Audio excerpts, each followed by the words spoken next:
இன்னைக்கு என்னம்மா ஸ்பெஷல்? நம்ம வீட்டில் இன்னைக்கு பரோட்டா மட்டன் சால்னா.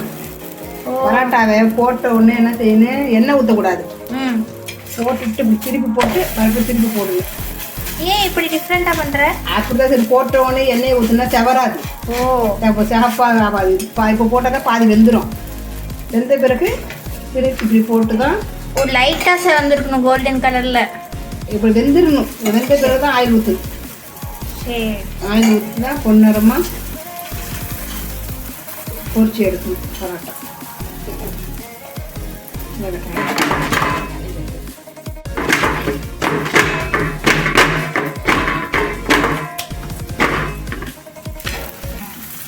கடையில் வளர்த்தோட வீட்டு பரோட்டா தான் நல்லா சாப்பிட்டா நல்லா பஞ்சு மாதிரி இருக்கும்.